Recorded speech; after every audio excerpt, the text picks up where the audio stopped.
Sometimes, life strips away everything you thought defined you, leaving only the man you truly are. Jake Morrison stood in that dusty frontier town with empty pockets and a heart, full of dreams that seemed foolish to everyone watching. The auction crowd laughed when he approached Thunder, a massive draft horse that towered over every other animal. This wasn't a cowboy's horse. It was a giant beast meant for heavy work, with wild eyes that had thrown every rider who tried. Jake had barely enough coins for a decent meal, much less a proper horse. But when Thunder looked at him across that corral, something passed between them that money couldn't buy. The townspeople roared with laughter as Jake placed his small bid on the horse nobody wanted. They thought they were watching a broken man make his final mistake. But what happened next would change everything they believed about courage and partnership. Before we jump back in, tell us where you're tuning in from. And if this story touches you, make sure you're subscribed because tomorrow I've saved something extra special for you.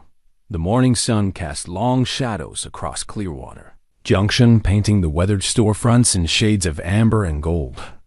Jake Morrison sat on the porch of Mrs. Henderson's boarding house, rolling his father's silver spurs between calloused fingers. The metal was worn smooth in places, testimony to decades of honest work on horseback. These spurs were all he had, left of the man who'd raised him to believe that a cowboy's worth wasn't measured in dollars, but in the respect he earned from both beast and fellow man. 3 months had passed since Jake arrived in this frontier town with nothing but the clothes on his back and memories of the drought that had claimed everything. The Circle M Ranch, where he'd worked since boyhood, had withered under the merciless Arizona sun. Cattle died by the hundreds, their bones bleaching white in pastures that had once been green. The bank had foreclosed on his employer's land, and Jake had found himself adrift in a world that seemed to have no place for a man whose only skills involved horses and cattle.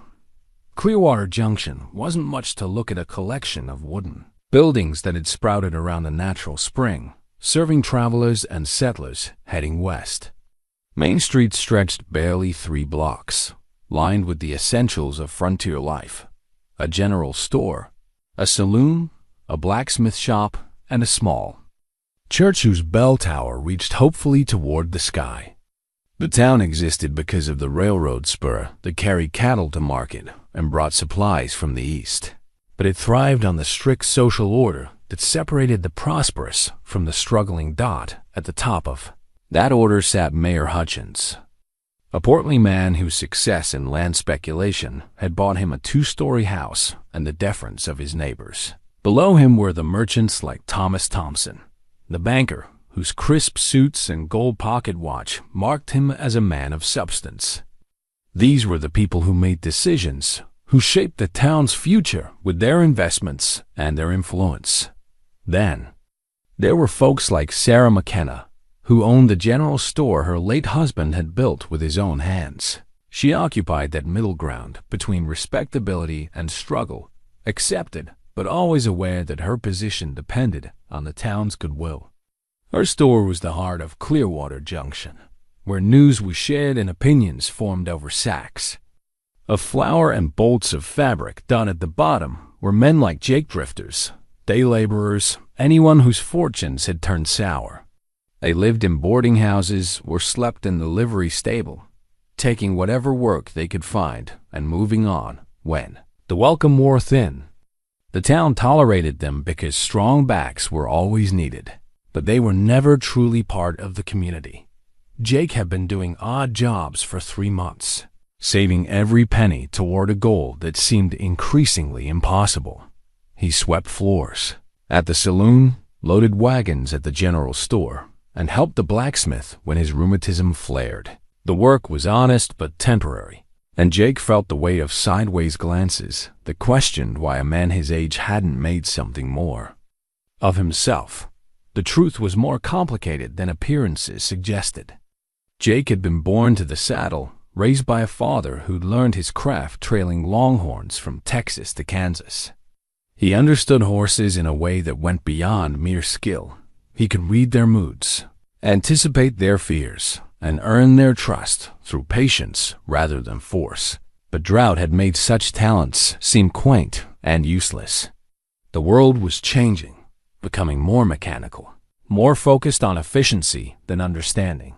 This morning was different, though.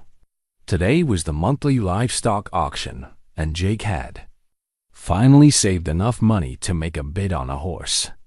Not much money, barely $12 after paying Mrs. Henderson for his room and board, but enough to buy him a chance at rebuilding his life. He'd spent weeks studying the animals that would be sold, looking for that perfect combination of soundness and affordability that might give him a fresh start. Most of the horses would go for far more than he could afford. The train cutting. Horses and reliable mounts would attract serious bidders with deep pockets. But Jake had learned to see potential where others saw problems, and he hoped that wisdom might serve him well. The auction was set to begin at 10 o'clock, giving the morning coolness a chance to burn off before the serious business commenced. Jake tucked his father's spurs into his vest pocket and walked the 3 blocks to the stockyards where temporary corrals held the day's offerings. The air hummed with activity as buyers examined horses, checking teeth and feeling legs with the practiced touch of experienced horsemen. Jake moved among them quietly, listening to conversations and observing the animals with a critical eye. Most of the horses were decent stock, nothing spectacular, but sound and trained for ranch work. They would sell for prices that put them well beyond his reach. But there was one animal that drew his attention like iron filings to a magnet. Thunder stood apart from the other horses, literally and figuratively. At nearly 18 hands high, he towered over every other animal in the yard. His coat was a deep bay, almost black, with powerful muscles that spoke of incredible strength.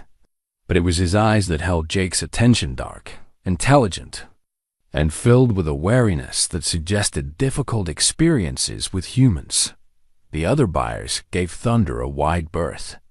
Jake overheard fragments of conversation that painted a picture of an animal with a dangerous reputation. Through Bill Jenkins, clean into the next county. Nobody's been able to stay on him for more than 10 seconds. Waste of good feed, if you ask me. Yet something about the great horse called to Jake.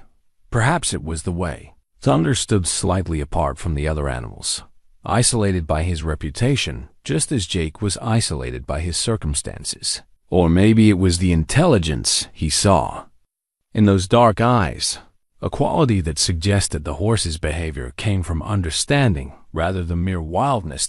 As the morning progressed, Jake found himself returning again and again to Thunder's corral. The horse watched him with interest, neither approaching nor retreating, simply observing with the patient attention of a creature that had learned to be cautious. There was no aggression in his posture, no signs of the viciousness that had made him infamous. Instead, Jake sensed something deeper, a loneliness that matched his own. The auction would begin soon, and Jake felt the familiar flutter of nervous anticipation in his stomach. $12 wasn't much in a world where good horses sold for 50 or more, but it was everything he had. The decision he made today would shape his future in ways he couldn't yet imagine. Sarah McKenna appeared at his elbow, her presence announced by the rustle of her blue dress and the faint scent of lavender soap. "Quite a gathering," she said, gesturing toward the crowd of buyers. Jake touched the brim of his hat. "Yes, ma'am. Looks like good stock this time around." Sarah followed his gaze to where Thunder stood in solitary magnificence. "You're not seriously considering that one, are you?" "Jake, I've seen what he's done to riders. Strong men, experienced horsemen.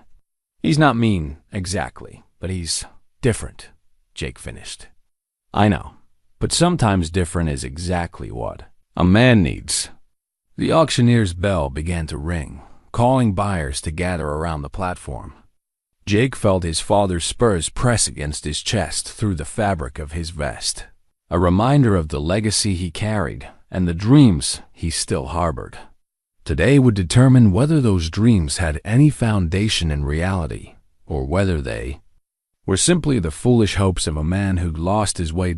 As he walked toward the auction platform, Jake Morrison had no idea that his life was about to change in ways that would test everything he believed about himself, about trust, and about the bonds that could form between two creatures who had both learned to stand alone. The auctioneer's wooden gavel caught the morning light as he raised it above his head, the polished surface gleaming like a judge's gavel about to deliver a verdict. Chester Mullins had been conducting livestock auctions for 15 years, and his booming voice could carry across 3 counties when he put his mind to it.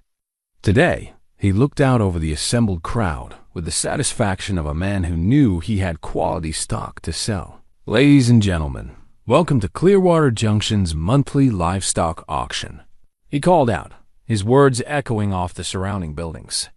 We've got some fine animals for your consideration today, so let's not waste any daylight.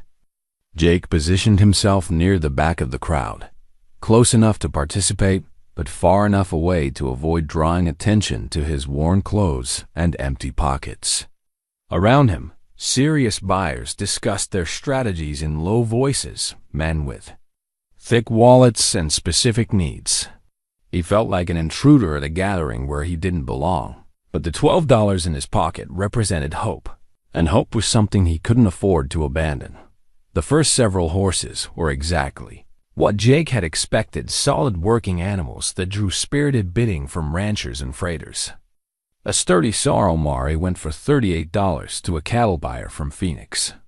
A matched pair of draft horses brought $62 from a man who planned to use them for hauling timber. Each successful sale drove home the reality of Jake's limited resources, but he waited patiently for his moment. Then the tone shifted. Chester Mullins' voice took on a different quality, part warning and part showmanship, as 2 handlers led Thunder toward the auction ring. The great horse moved with fluid grace despite his size, his hooves striking the packed earth with a deliberate rhythm of controlled power. At 18 hands, he dominated the space, making the sturdy corral fence look fragile by comparison. Now here's something special, folks, Chester announced, though his tone suggested he wasn't entirely sure special was the right word. This here is Thunder, and I guarantee you've never seen his equal in size or spirit. Fine bloodlines, strong as an ox, and built to work. Current owner needs to liquidate his stock due to business circumstances. The crowd's reaction was immediate and telling. Those who knew Thunder's reputation by name exchanged glances and knowing smiles. Newcomers looked impressed by his size until whispered conversations enlightened them. Within moments, the circle of observers had expanded outward, giving the massive horse a respectful berth. Thunder seemed aware of the attention, his dark eyes scanning the crowd with an intelligence that was both remarkable and unsettling. When his gaze reached Jake, it lingered for a moment longer than seemed natural. Jake felt an unexpected connection, as if the horse was trying to communicate something important across the distance between them. Let's start the bidding at $50, Chester called out, his gavel ready to acknowledge the first offer. Silence stretched across the stockyard like a held breath. $50 was a reasonable opening bid for a horse of Thunder's size and breeding, but his reputation preceded him like storm clouds before a tempest. The assembled buyers had seen too many good riders humbled by this particular animal to risk their money on what seemed like an impossible challenge. 45? Chester tried, his voice carrying a note of concern. Come now, folks, look at the size of this animal. He's worth twice that just for his bloodlines. More silence. A few men shifted uncomfortably, clearly tempted by the horse's obvious quality, but deterred by stories of his behavior. Jake watched the scene unfold with growing amazement. In all his years around livestock auctions, he'd never seen an animal of Thunder's caliber generate so little interest. $30, Chester said, his professional composure beginning to crack. Surely someone can see the potential here. That's when Mayor Hutchins decided to have his fun. "Chester," he called out in a voice loud enough for everyone to hear. "Maybe you should ask if anyone's got $20 and a death wish. Might be more realistic." The crowd erupted in laughter, the sound harsh and mocking in the morning air. Jake felt his jaw tighten as he watched Thunder's reaction to the noise. The horse's ears flicked back, not in anger, but in what looked like resignation, as if he'd heard such laughter before and understood what it meant. $25, Chester said, his voice now carrying a note of desperation. "This is quality. Stock, people. Don't let superstition blind you to opportunity." Thomas Thompson, the banker, decided to join the entertainment. "Chester, that horse has put more men in Doc Patterson's office than bad whiskey and bar fights combined." Even $25 seems optimistic. More laughter rippled through the crowd, and Jake felt something shift inside his chest. These people were treating Thunder like a joke, like damaged goods to be mocked rather than understood. The horse stood in the center of their ridicule with a dignity that put his tormentors to shame, and Jake found himself thinking of all the times he'd been the target of similar laughter. $20, Chester called out, his voice now barely concealing his frustration. "Surely someone—" "15, Jake said, his voice cutting through the crowd's amusement like a blade through silk. The laughter died instantly. Heads turned to locate the source of the bid, and Jake felt the weight of dozens of stares as the crowd processed what they'd heard. He stepped forward slightly, making himself visible to the auctioneer while trying to ignore the whispered comments that followed. His movement. $15 from the gentleman in the back, Chester said, relief evident in his voice. "Do I hear 20? The silence that followed was different from before. Not the silence of disinterest, but the silence of disbelief. Jake Morrison, the drifter who swept floors and loaded wagons, was seriously bidding on the most notorious horse in the territory. The absurdity of it struck the crowd like a physical blow. 20, came a voice from the middle of the group. Jake turned to see a young ranch hand grinning at his friends. Might as well make it interesting. 25, Jake responded immediately, his heart hammering against his ribs. He was already over his planned budget, but something about this moment felt too important to abandon. For the sake of $3 dot, the ranch hand's grin faded as he considered the implications of continuing the bidding war. Looking at Thunder, then at Jake, he shook his head and stepped back. "He's all yours, friend. Hope you've got good insurance." Chester looked around hopefully for additional bids, but the crowd's entertainment had turned to concern for Jake's welfare. When no other offers materialized, he raised his gavel with theatrical flourish. $25 once, he called out. $25 twice. The wooden gavel descended with a sharp crack that seemed to echo across the entire stockyard. Sold to the gentleman in the back for $25. The crowd's reaction was immediate and overwhelming. Laughter erupted from every corner of the gathering, cruel and dismissive. Jake heard fragments of commentary that cut deeper than any physical blow. "Poor fool's got a death wish. Hope Mrs. Henderson's got his funeral clothes ready. Easy money, that horse'll kill him inside a week." But as Jake moved through the crowd toward the payment table, fishing coins from his pocket with trembling fingers, he became aware of something else. Thunder had gone completely still, his massive head turned to watch Jake's approach. There was no wildness in those dark eyes now, no trace of the dangerous unpredictability that had made him legendary. Instead, Jake saw something that looked remarkably like gratitude. The payment process was a blur of paperwork and coins changing hands. Jake counted out $25, nearly twice what he planned to spend, and accepted the rope halter. That would allow him to claim his purchase. Around him, the auction continued with other animals, but the crowd's attention kept drifting back to the unlikely pairing of the broken-down cowboy and the giant horse. When Jake finally approached Thunder's pen, the horse moved toward the fence with surprising gentleness. Up close, his size was even more impressive. Jake's hat barely reached the animal's withers. But there was no aggression in Thunder's posture. No signs of the violence that had made him feared throughout the territory.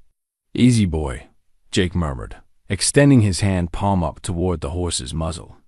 "Looks like we're partners now, whether anybody thinks it's a good idea or not." Thunder lowered his great head and snuffled Jake's palm with surprising delicacy. The gesture was so gentle, so completely at odds with his reputation, that Jake felt his throat tighten with unexpected emotion. Whatever had shaped this horse's behavior in the past, it wasn't meanness or stupidity. It was something more complex, more human than anyone had bothered to understand. As Jake slipped the halter over Thunder's head, he became aware that the laughter around them had gradually faded to whispers. People were watching with a mixture of fascination and dread, waiting for the explosion of violence they expected to witness. But Thunder accepted the halter with calm dignity, his dark eyes never leaving Jake's face.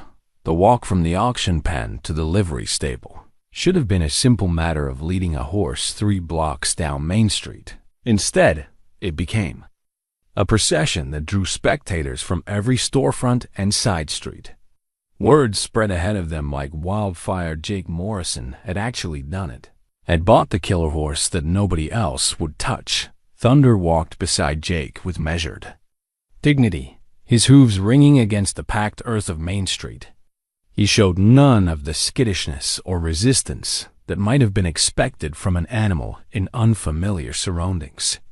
Instead, he seemed to understand that this walk represented a new chapter in his life, just as it did for Jake Dodd. By the time they reached Murphy's livery stable, half the town had found excuses to be on Main Street. Jake felt the weight of their stares, heard the whispered bets about how long he'd survive his first attempt to ride Thunder. The wooden gavel that had sealed their partnership seemed to have sealed his fate as well, marking him as either the bravest man in Clearwater Junction or the biggest fool. But as Jake led Thunder into the cool dimness of the stable, he felt something he hadn't experienced in months, a sense of purpose that went beyond mere survival. He'd made a commitment today, not just to Thunder but to himself.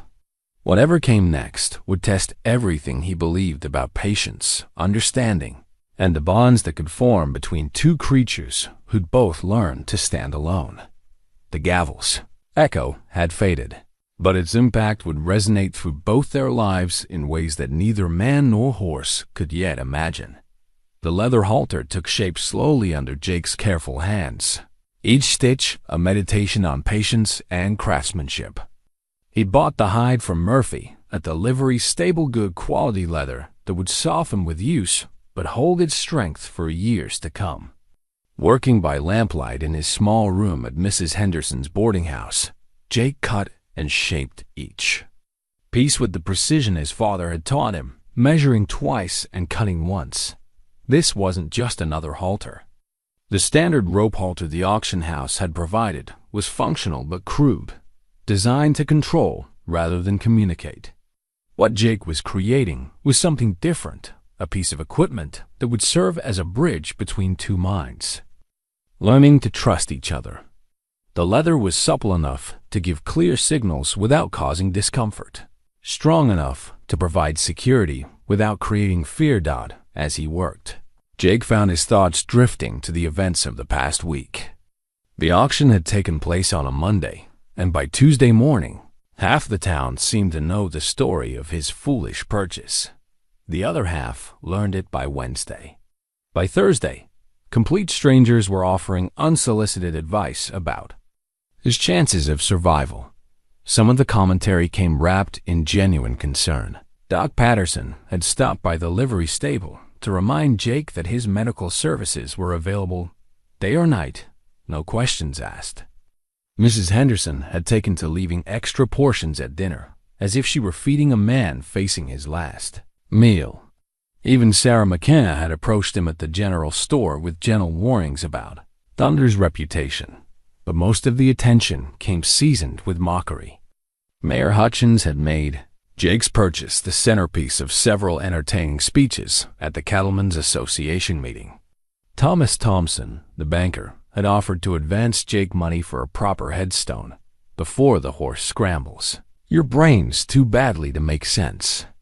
The jokes followed a predictable pattern: poor judgment, inevitable disaster, and the cosmic justice of fools getting their comeuppance. Jake let the words wash over him like rain off a slicker. He'd learned long ago that people's opinions said more about them than about the subjects they criticized. What mattered wasn't what the town thought his decision, but what Thunder thought about him. And that relationship was proving more complex than anyone had anticipated. For the first 3 days, Jake simply sat in Thunder's stall and talked. Not the commanding voice most horsemen used, but the conversational tone he might employ with a neighbor across a fence. He spoke about his father, about the drought that had changed his life, about his hopes for the future. Thunder listened with attention that seemed almost human, his ears forward and his dark eyes focused on Jake's face. On the 4th day, Jake began moving around the stall while he talked, not approaching Thunder directly, but simply sharing the space. The horse watched every movement with interest, but showed no signs of alarm. When Jake accidentally dropped his hat, Thunder took a step forward and snuffled the battered felt with gentle curiosity. By the end of the first week, Thunder was allowing Jake to brush his massive shoulders and neck. The grooming sessions revealed a coat that had been neglected but was fundamentally sound, muscles that spoke of good breeding and better feeding. Under the grime and matted hair was a horse of remarkable quality, exactly what Jake had hoped to find, though not in circumstances he could have imagined. The breakthrough came on Saturday morning, when Jake entered the stall to find Thunder standing with his head lowered, a clear invitation for interaction. Jake approached slowly and placed his hands on either side of the great head, looking directly into those intelligent dark eyes. "I know you've had some bad experiences," he said quietly. "Men who thought they could force you to be something you're not. But that's not what this is about. This is about partnership. Two individuals choosing to work together because it benefits both of us." Thunder's response was subtle but unmistakable. He leaned into Jake's touch, accepting the contact in a way that spoke of developing trust. It was a small gesture, but Jake felt his heart race with the significance of it. This was the foundation every successful partnership was built on: mutual respect and voluntary cooperation. The leather halter was completed that evening, and Jake brought it to the stable early Sunday morning. Murphy was there ahead of him, mucking stalls and preparing feed, his weathered face creased with concern. "Morning, Jake," the old liveryman said, his voice carefully neutral. "How's our notorious guest treating you?" "Like a gentleman," Jake replied, holding up the new halter. "Thought it was time to give him some proper tack." Murphy examined the halter with an expert eye, running his fingers over the stitching and testing the strength of the buckles. "Fine work," he admitted grudgingly. "Your daddy teach you this?" Among other things. Jake entered Thunder's stall, moving with the confident ease that had developed over the past week. "What do you think, boy? Ready to try something that actually fits?" Thunder stood quietly as Jake removed the rough rope halter and replaced it with the leather one.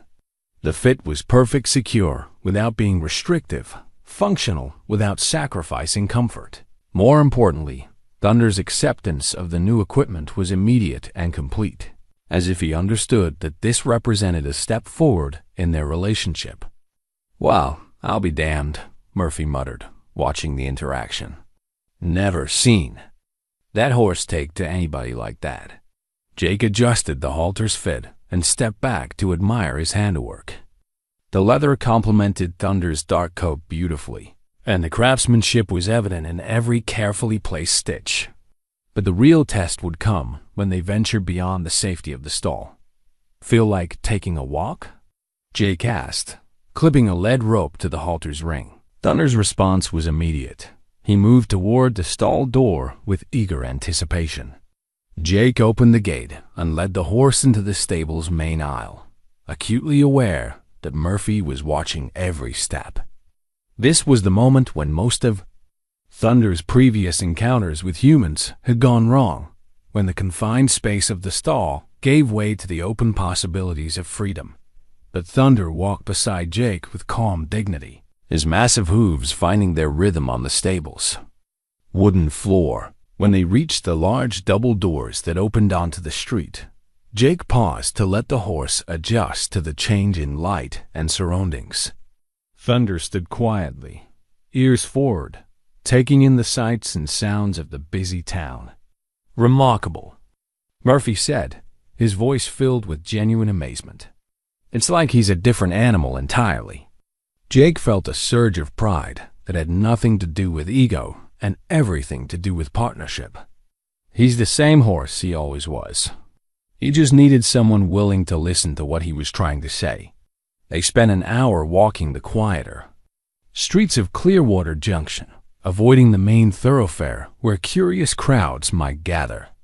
Thunder's behavior was impeccable, alert and interested, but never nervous or aggressive.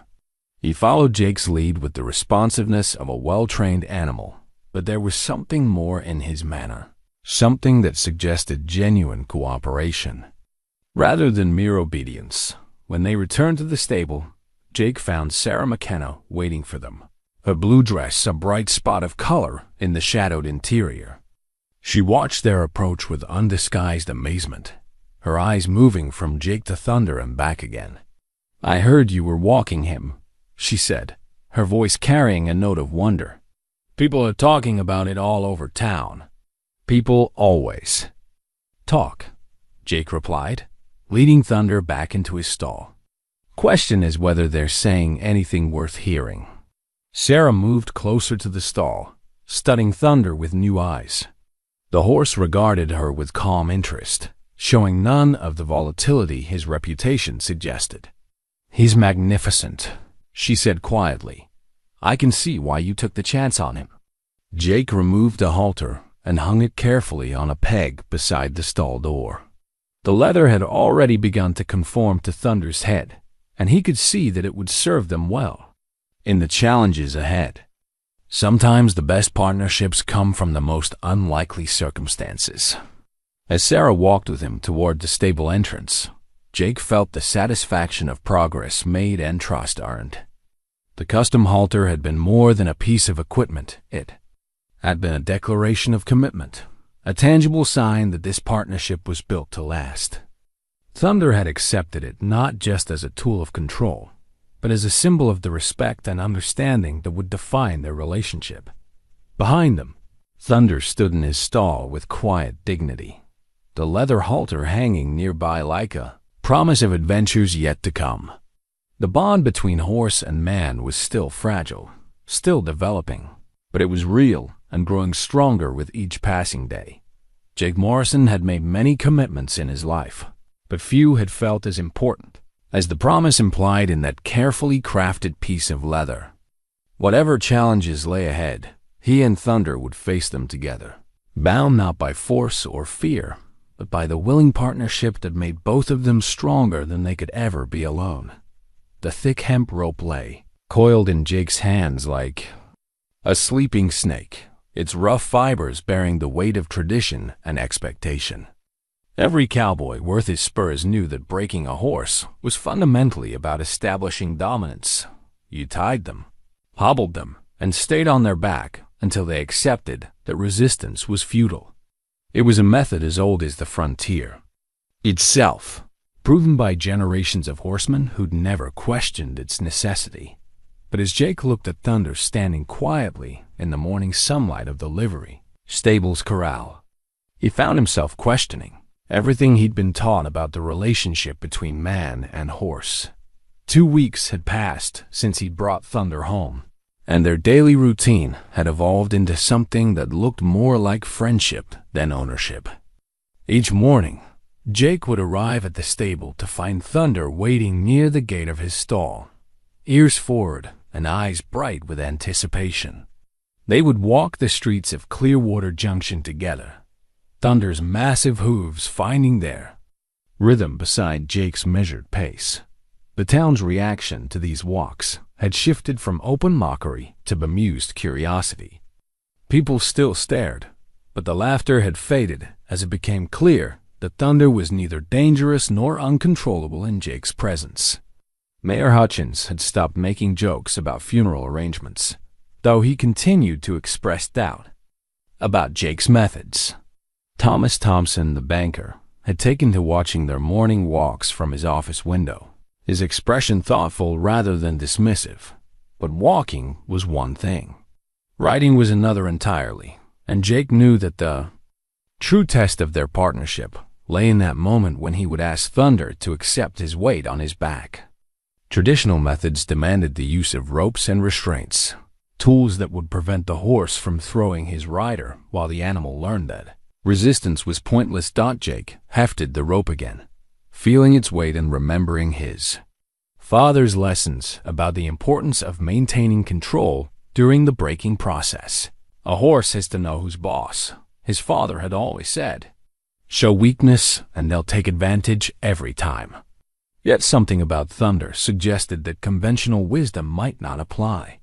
The horse had never shown aggression, never tested the boundaries of their relationship with anything more challenging than gentle curiosity. His behavior spoke of intelligence and consideration rather than the barely contained wildness that most people associated with unbroken horses. "Morning, Jake." Sarah McKenna's voice interrupted his thoughts, and he turned to see her approaching the corral with a wicker basket in her hands. "Thought you might be hungry. It's past 10 o'clock, and Mrs. Henderson said you left without breakfast." Jake accepted the basket gratefully, inhaling the warm scent of fresh biscuits and coffee. "Much obliged. I was so focused on getting here early, I forgot to eat." Sarah studied his face with the perceptive gaze that had made her successful as a merchant.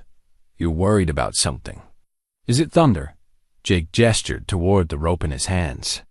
"Time to find out if all this gentle training was worth anything. If I'm going to make a living with this horse, I need to be able to ride him. And you're having second thoughts about your methods?" The question cut straight to the heart of Jake's uncertainty. Every horseman in the territory would tell me to tie him down, hobble his legs, and stay on his back until he gives up fighting. It's worked for thousands of horses over the years. But Jake looked at Thunder, who was watching their conversation with calm interest. "But I keep thinking about what made him unrideable in the first place. What if all those failed attempts weren't about meanness or stupidity? What if they were about fear?" Sarah set her basket on a fence post and moved closer to the corral. Thunder approached the fence without hesitation, lowering his great head so she could scratch behind his ears. The gesture was so natural, so completely at odds with his reputation, that it reinforced Jake's growing conviction that traditional methods might not be appropriate. "What are you thinking of doing instead?" she asked. "Something that probably makes no sense at all." Jake set the rope aside and entered the corral, moving toward Thunder with the easy confidence their weeks together had built. "I'm thinking about asking instead of demanding." Thunder turned toward Jake as he approached, and Jake placed his hands on the horse's powerful neck. The morning sun highlighted the animal's coat, revealing the deep bay color that spoke of excellent breeding. This close, Jake could feel the strength coiled in Thunder's massive frame strength that could easily destroy him if it were used with malicious intent. "What do you think, boy?" Jake murmured, his voice carrying the conversational tone that had become their standard communication. "Ready to take this partnership to the next level?" Thunder's response was subtle but clear. He lowered his head slightly and stepped closer to Jake, a gesture of acceptance that made Jake's heart race with anticipation. This was the moment that would define their relationship, the test that would prove whether trust could replace force as the foundation of their partnership. Jake spent several minutes simply standing beside Thunder, one hand resting on the horse's back. Thunder showed no signs of alarm at the contact, no tension that might indicate resistance to the idea of bearing weight. When Jake finally pressed down gently with his hand, increasing the pressure gradually, Thunder remained calm and attentive. "That's it," Jake said softly. "Just like that." The next step required faith that went beyond mere hope. Jake gripped Thunder's mane with his left hand and placed his right hand on the horse's back, preparing to swing up onto the animal that had defeated every previous rider. But instead of vaulting into the saddle in one quick motion, Jake moved with deliberate slowness, giving Thunder every opportunity to object. He raised his left foot toward Thunder's side, not quite touching, but making his intention clear. Thunder's ears flicked. Back, not in anger but in attention, processing this new development. Jake held the position for several heartbeats, waiting for some sign of acceptance or resistance.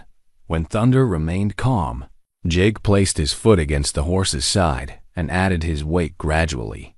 Thunder shifted slightly to accommodate the pressure, but showed no signs of alarm. Encouraged, Jake continued the mounting process in stages, each movement telegraphed and deliberate.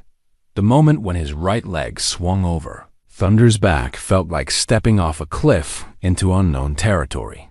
Jake found himself sitting atop, 18 hands of pure muscle and power, acutely aware that his life depended entirely on Thunder's goodwill. The horse stood perfectly still for a moment, as if processing this new arrangement, and Jake held his breath. Then Thunder took a single step forward, and Jake felt the smooth power of the horse's movement beneath him. It was nothing like the bone-jarring ride he'd expected. Thunder's gait was fluid and controlled, each step placed with conscious precision. Jake squeezed gently with his legs, and Thunder responded by moving into a slow walk around the corral. "Well, I'll be damned," came Murphy's voice from the fence. The old liveryman had appeared without Jake noticing, drawn by the sight of a man actually riding the infamous Thunder. "Never thought I'd see the day." But Jake's attention was focused entirely on the horse beneath him. Thunder was responding to the subtlest cues: a shift in weight, a gentle pressure from Jake's legs. Even the direction of Jake's gaze seemed to influence the horse's movement. It was riding in its purest form, a conversation between two minds that required no harsh bits or spurs to communicate intent. They completed several circuits of the corral at a walk, Thunder's massive hooves finding their rhythm on the packed earth. Jake gradually asked for a faster walk, then a slow trot that demonstrated the horse's incredible smoothness of gait. Each transition was seamless, each change in direction accomplished with minimal input from the rider. Then Thunder stumbled. It was a minor thing. His left front hoof caught slightly on an uneven patch of ground, causing him to break stride for just a moment. But the interruption triggered something in the horse's memory, some echo of past trauma that transformed calm cooperation into explosive panic. Thunder's reaction was instantaneous and terrifying. He launched himself skyward in a series of bone-jarring bucks that would have challenged an experienced bronc rider. Jake felt his seat disappear as Thunder's back arched beneath him. The horse's power unleashed in a display of athletic ability that was both magnificent and deadly. The thick hemp rope that Jake had set aside seemed to mock him from its position. By defense, as he fought to stay aboard the hurricane of muscle and motion that Thunder had become, this was the horse that had defeated every previous rider. The animal whose reputation had been built on moments exactly like this one. Jake lasted perhaps 10 seconds before Thunder's momentum finally sent him flying. He hit the ground hard, the breath driven from his lungs by the impact, and rolled away from the horse's hooves by pure instinct. Pain shot through his left shoulder where he'd landed, and dirt filled his mouth as he struggled to regain his breath. But as Jake lay gasping in the dust, expecting Thunder to continue his display of dominance, something remarkable happened.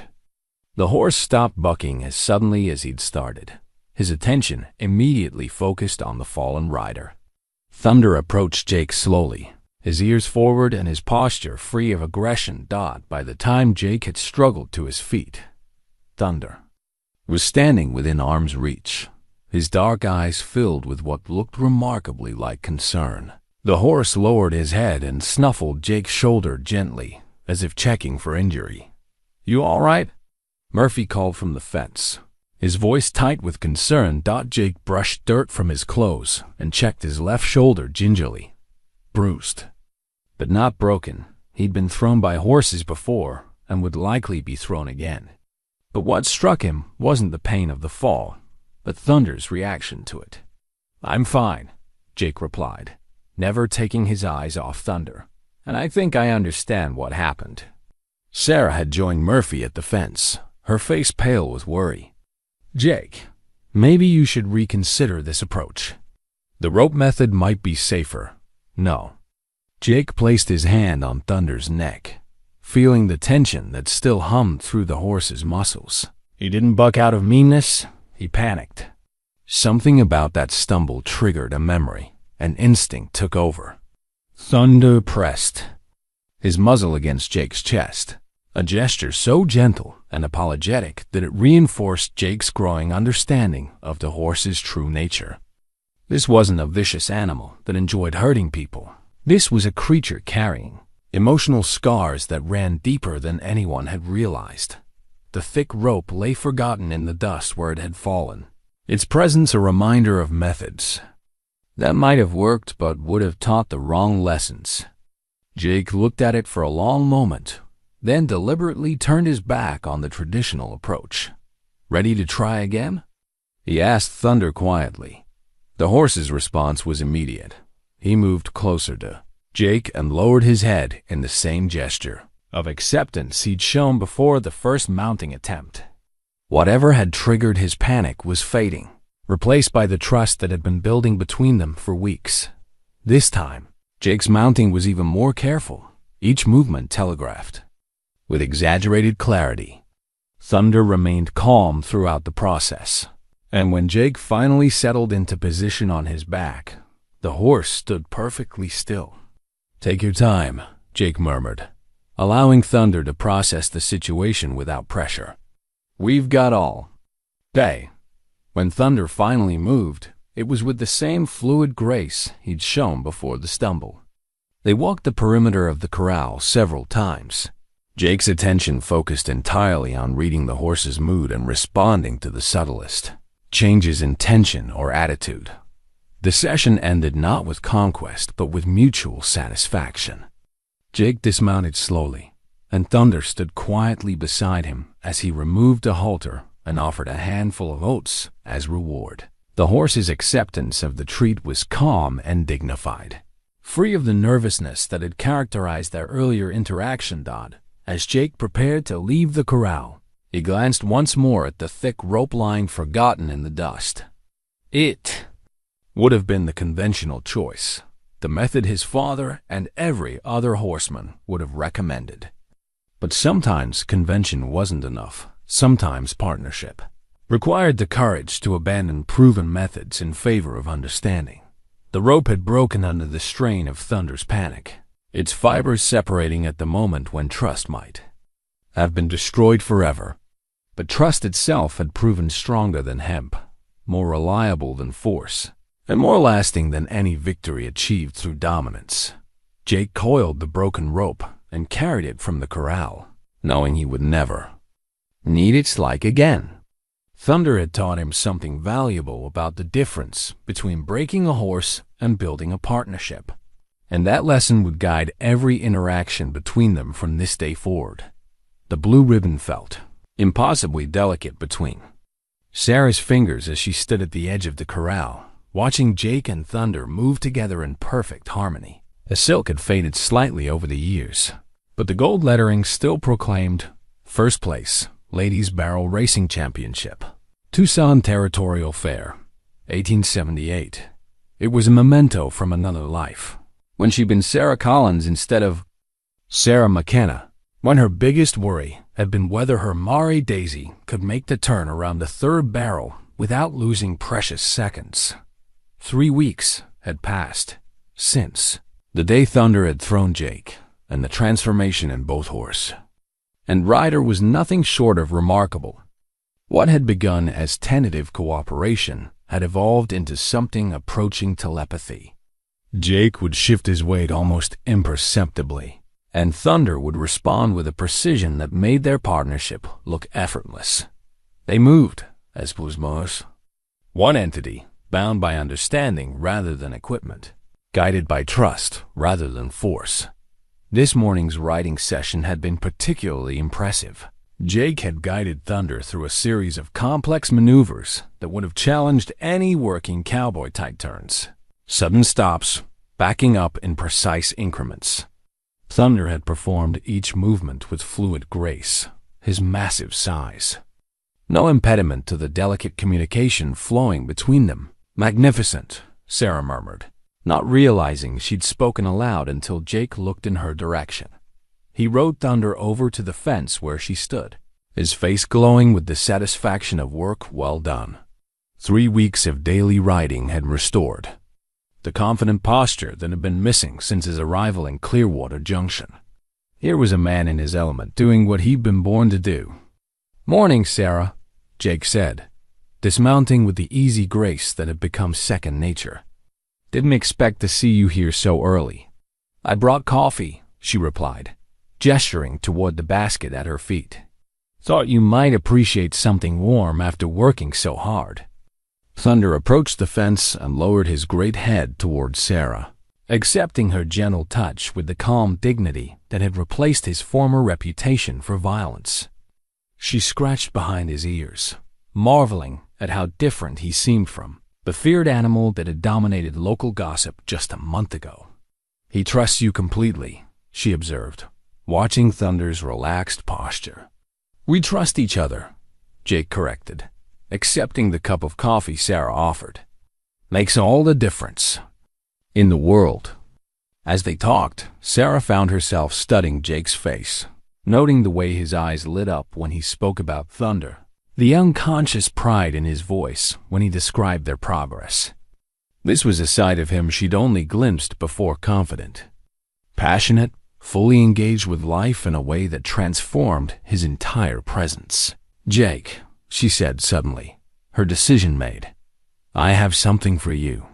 She pulled the blue ribbon from her pocket, its silk surface catching the morning light.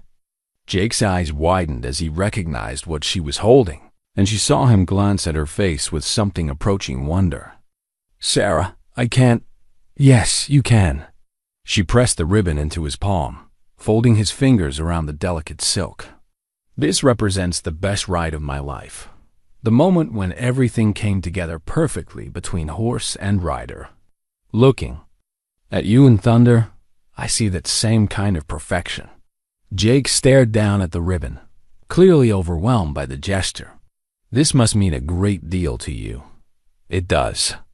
That's why I want you to have it." Sarah felt heat rise in her cheeks as she spoke, but pressed on anyway. "You've accomplished something remarkable here, Jake. Not just with Thunder, but with yourself. You've found your way back to who you're meant to be." Before Jake could respond, the sound of approaching hoofbeats drew their attention to the street. Mayor Hutchins rode into view on his well-fed sorrel, his face wearing the expression of a man bearing important news. Behind him rode 2 other members of the town council, their formal attire suggesting official business. "Morning, Morrison," the mayor called out, reining his horse near the corral fence.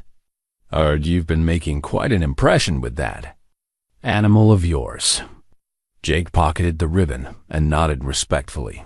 "Mayor Hutchins, Councilman, what brings you out so early?" "Glad to see for myself if the stories were true." Hutchins dismounted and approached the fence, his gaze fixed on Thunder with undisguised curiosity. "Tom Wilson was in town yesterday. Said he saw you and that horse working cattle on the Henderson spread. Claims you handled 20 head like they were trained show ponies." "Thunder's got good instincts," Jake replied carefully. "Takes to cattle. Work naturally. Natural enough to handle something more challenging." The mayor's tone carried an undercurrent of serious intent. "Because we might have a proposition for you." Sarah felt a flutter of unease in her stomach. She knew that tone. It was the voice Hutchins used when he was about to present someone with an opportunity that served the town's interests first and the individual's welfare second. What kind of proposition? Jake asked. Hutchins gestured toward his companions. You know Councilman Peters and Councilman Walsh. We've been discussing some concerns about security in the territory. Cattle rustling, specifically. Jake's expression grew more serious. I've heard rumors. More than rumors, I'm afraid. Peters, a lean man with prematurely gray hair, spoke with the clipped precision of someone accustomed to delivering bad news. The Morrison Ranch lost 40 head last week. The Crenshaw place is missing nearly 60. Pattern suggests organized activity, Walsh added. Professional rustlers who know the territory and have the manpower to handle large herds. Sarah watched Jake's face carefully, noting the way his jaw tightened at the mention of organized crime. There was something in his expression that suggested personal familiarity with such matters, though she couldn't imagine how a ranch hand would have gained that experience. What does this have to do with me? Jake asked. We need a man who can cover ground quickly and handle himself in difficult situations, Hutchins explained. Someone who knows horses and cattle, but isn't tied down to a specific ranch. The town's prepared to offer a deputy's commission, along with appropriate compensation. The offer hung in the air like smoke from a campfire, and Sarah felt her heart race with implications she couldn't fully articulate. Jake as a lawman made perfect sense. His skills, his obvious competence under pressure, the way he'd handled Thunder's transformation from dangerous outcast to trusted partner. But something about the timing felt wrong, as if the town was trying to claim ownership of a man who'd just begun to find his own path. That's quite an offer, Jake said slowly. Mind if I ask why you're not approaching the territorial marshal's office? We did, Walsh replied. They're stretched thin across 3 counties. Told us to handle local problems with local resources. Which brings us back to you, Hutchins continued. You've got the skills we need, and frankly, you've proven yourself. With that horse in ways nobody expected. Shows character and determination. Thunder chose that moment to approach the fence, his massive head appearing over Jake's shoulder like a dark guardian angel. The horse's presence seemed to remind everyone of the remarkable partnership they'd witnessed, the transformation that had made Jake Morrison a man worth considering for important responsibilities. I appreciate the confidence, Jake said, his hand unconsciously reaching up to touch Thunder's muzzle. But I'm not sure I'm the right man for the job. Why don't you think about it? Hutchins suggested, remounting his horse. Take a few days to consider. The town council meets Friday evening. We'd like an answer by then. As the 3 men rode away, Sarah found herself studying Jake's profile, trying to read the emotions playing across his face. The offer was clearly more significant than a simple deputy's commission. It represented acceptance, respectability, a chance to become an integral part of the community that had initially mocked his partnership with Thunder. What are you thinking? She asked quietly. Jake was silent for a long moment, his gaze fixed on Thunder's intelligent eyes. I'm thinking that sometimes opportunities come disguised as complications. And sometimes they're exactly what they appear, to be chances to build the life you want. Is that what you think this is? Sarah chose her words carefully, aware that her answer might influence a decision that would affect both their futures. I think it's a chance for you to use your gifts in service of something larger than yourself. And I think this town would be lucky to have you. Jake pulled the blue ribbon from his pocket and studied its faded silk surface. Your ribbon represents a moment of perfect partnership between horse and rider. What if taking this job means risking that partnership? What if not taking it means wasting the opportunity to expand that partnership into something even more meaningful? The question hung between them as Thunder snorted softly, his breath warm against Jake's neck. Whatever decision Jake made would shape not just his own future, but the futures of everyone who'd come to believe in the power of patience, understanding, and the bonds that could form between unlikely partners. The blue ribbon caught the morning light as Jake held it up, its silk surface reflecting the dawn sky like a promise of possibilities yet to be explored. In 3 days, he would need to give the town council an answer that would determine whether those possibilities became reality or remained forever. Dreams deferred. The wanted poster arrived with the morning mail, its edges yellowed and travel-worn, from its journey through territorial offices and frontier towns. Circuit Judge Harrison unfolded it carefully on his temporary desk in the back room of the general store, studying the crude sketches and detailed descriptions with the methodical attention of a man who'd spent 20 years sorting criminals. From citizens. Jake happened to be loading supplies when the judge spread the poster on the counter, and something about the sketched faces made him pause in his work. There was a familiarity in the angular features and cold eyes that triggered memories he'd spent months trying to forget. "Trouble coming?" Jake asked, setting down a sack of flour and moving closer to examine the poster. Judge Harrison looked up from his papers, his gray eyes sharp behind wire-rimmed spectacles. The Hawkins gang, operating out of New Mexico territory that they've been moving north. Cattle rustling, robbery, murder when it suits them. Territorial Marshal's office thinks they might be heading this direction. The name hit Jake like a physical blow, though he kept his expression carefully neutral. Marcus Hawkins, the outlaw who'd haunted his dreams for 2 years. The man whose escape had cost Jake his ranger's badge and his partner's life. The sketched face on the poster was older, more weathered than Jake remembered, but the cruel intelligence in those eyes was unmistakable. "Dangerous men?" Jake asked, his voice steadier than he felt. "The worst kind." Harrison's finger traced the text beneath Hawkins' portrait. "Smart enough to plan complex operations, ruthless enough to eliminate witnesses, and experienced enough to stay ahead of the law. They've left a trail of blood across 3 territories."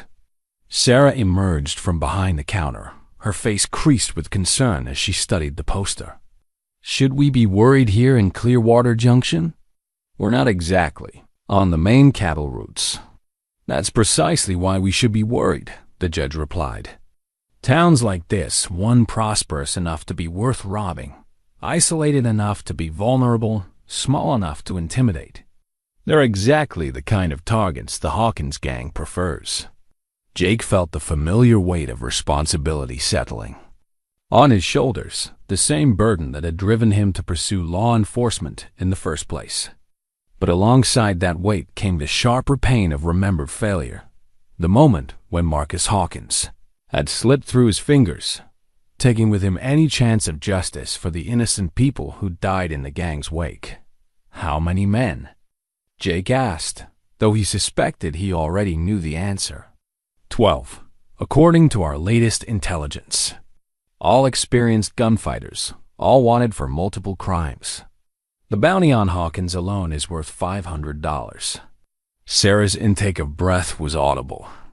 $500 was more money than most frontier families saw in 2 years. A sum that spoke to both the seriousness of Hawkins' crimes and the desperation of the authorities trying to capture him. "Any idea when they might reach this area?" Jake continued. Judge Harrison folded the poster and tucked it into his coat pocket. "Could be days, could be weeks. Depends on how much resistance they encounter along the way, how many opportunities they find to pursue their trade." As the judge gathered his papers and prepared to continue his circuit, Jake found himself studying the faces of everyone in the store. Sarah, arranging inventory with the careful efficiency that had made her business successful. Old Pete Murphy, examining harness leather with the practiced eye of a man who'd worked with horses for 40 years. Mrs. Henderson, counting coins from her morning sales with the satisfaction of honest commerce. These were good people. Honest. People who'd built their lives around the simple expectation that hard work and fair dealing would be rewarded with safety and prosperity. The thought of Marcus Hawkins and his gang descending on them like wolves on a peaceful flock filled Jake with a cold fury that he'd almost forgotten he was capable of feeling. "Penny for your thoughts," Sarah said, approaching him after the judge had left. Jake realized he'd been staring at the empty space where the wanted poster had lain, his hands clenched into fists without his conscious awareness, just thinking about what the judge said. About vulnerable towns and dangerous men. "You're worried about us. I'm worried about all of us." Jake relaxed his hands with conscious effort. Towns like this one, they're not prepared for the kind of violence men like Hawkins can bring. Sarah studied his face with the perceptive gaze that seemed to see more than he was comfortable revealing. "You speak like a man who's dealt with such things before." The observation was uncomfortably accurate, and Jake felt the familiar urge to deflect questions about his past. But looking at Sarah's concerned expression, he found himself wanting to share at least part of the truth. "I've seen what happens when good people are caught unprepared by evil ones," he said carefully. "It's not something you forget." Before Sarah could pursue the subject further, Mayor Hutchins entered the store with the purposeful stride of a man on official business. His face was grim, and Jake suspected he'd already spoken with Judge Harrison about the wanted poster. "Morrison," the mayor said without preamble, "need to speak with you, privately." They walked to the back of the store, near the door that led to Sarah's living quarters. Hutchins glanced around to ensure they wouldn't be overheard, then fixed Jake with a direct stare. "Judge Harrison showed me that poster. Given the timing of our previous conversation, I think you'll understand why I'm concerned." Jake nodded slowly. "You're thinking that offer of a deputy's commission just became more urgent. I'm thinking that fate has a way of forcing decisions before we're ready to make them." Hutchins pulled the folded poster from his pocket and handed it to Jake. "Take another look at what might be facing." Jake unfolded the paper, though he didn't need to study the sketches again. Marcus Hawkins' face was burned into his memory with photographic clarity. The sharp cheekbones, the pale eyes, the scar that ran from his left temple to the corner of his mouth. Looking at the poster now, Jake felt the old familiar mixture of determination and dread that had driven him during his years as a Texas Ranger. 12 men, Hutchins continued. Professional criminals with no conscience and nothing to lose. Against that, we've got me, Tom Peters, and maybe 6 other men who can handle a gun well enough to matter. Not good odds. What are you asking me? I'm asking you to think about more than just yourself when you make your decision about that. Deputy's commission. This town needs someone who can stand up to men like these. Someone with the skills and the backbone to protect innocent people. Jake folded the poster and handed it back to the mayor. "And you think I'm that man?" "I think you've already proven yourself with that horse of yours. Showed patience when others would have used force. Showed understanding when others would have given up. Those are the qualities we need in a lawman." The irony wasn't lost on Jake. Here was a man offering him a badge based on the gentle methods he'd used with Thunder, not knowing that Jake had once worn a badge for very different reasons. The gap between perception and reality felt vast, filled with secrets that would change everything if they were ever revealed. "I need more time to think about it," Jake said finally. "Time's a luxury we might not have," Hutchins replied. "But I understand. Just remember, sometimes a man doesn't get to choose his moment to stand up and be counted." As the mayor left the store, Jake found himself alone with his thoughts and the weight of decisions that seemed to grow heavier with each passing hour.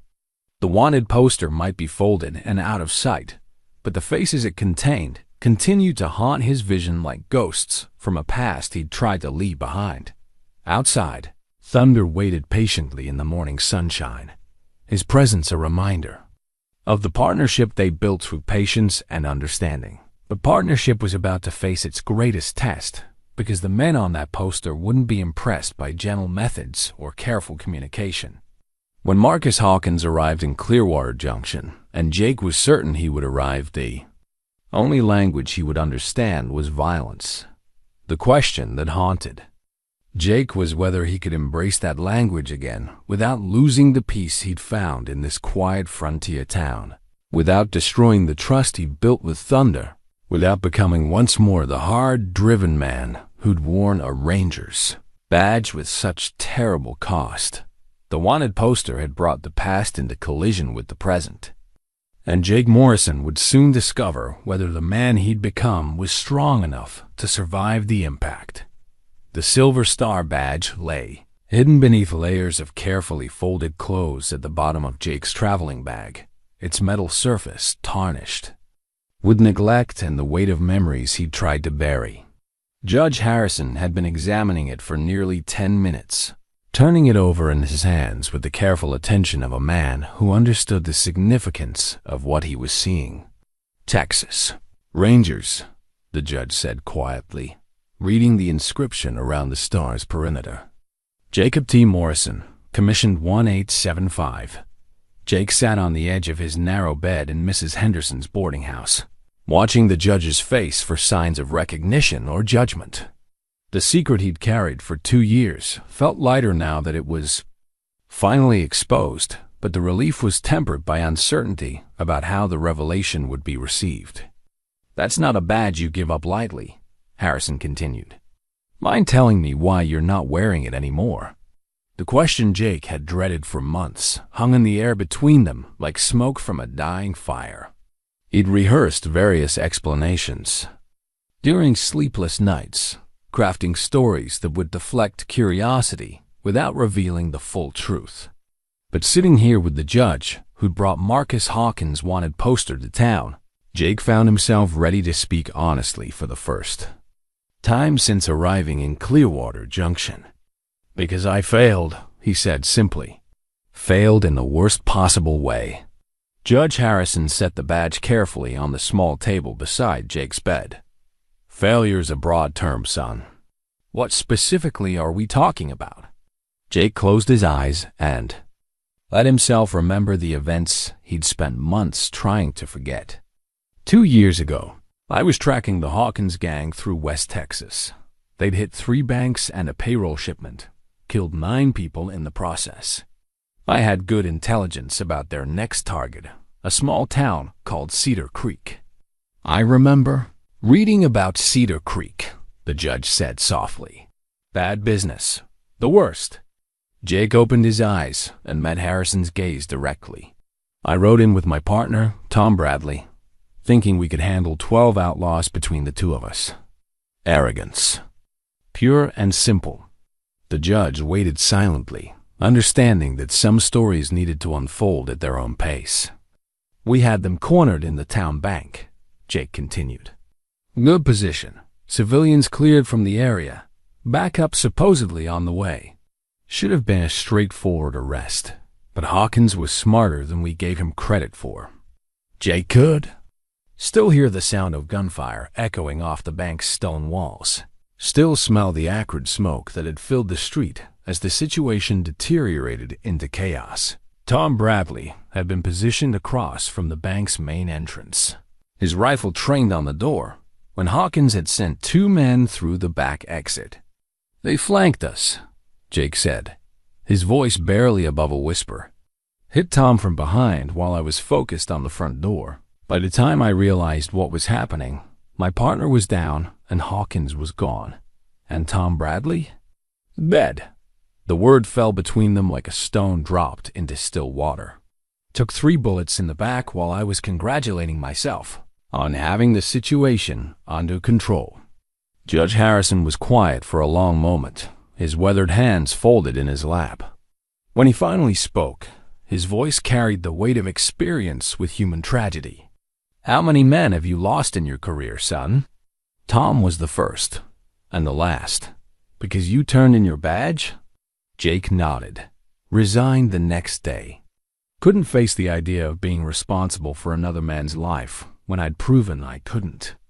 Protect the partner who trusted me most."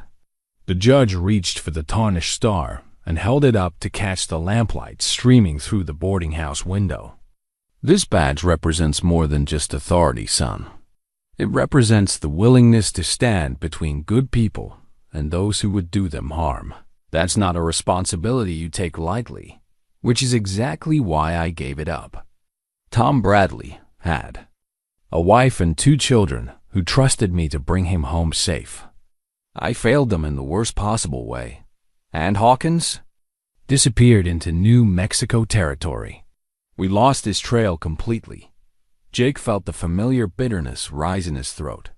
He's been operating freely for 2 years while Tom Bradley lies in a grave that should have been mine. Judge Harrison set the badge back on the table and leaned forward in his chair. "Let me tell you something about Marcus Hawkins, son.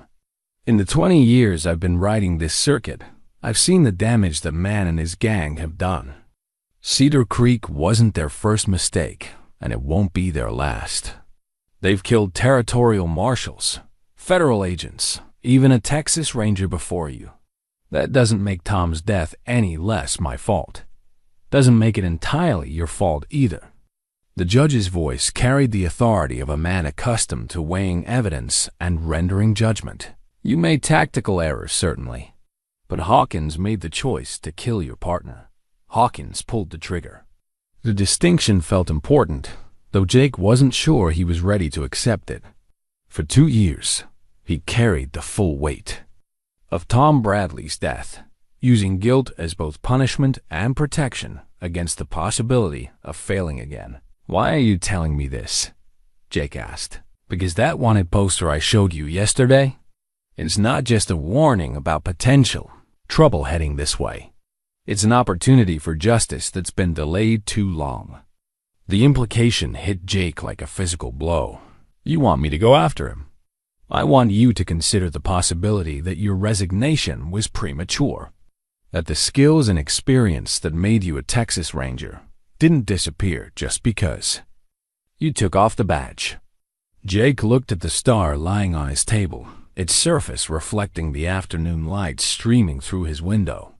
The badge represented everything he'd once believed about his self-competence. Integrity, the ability to make a difference in a world where evil often seemed to have the upper hand.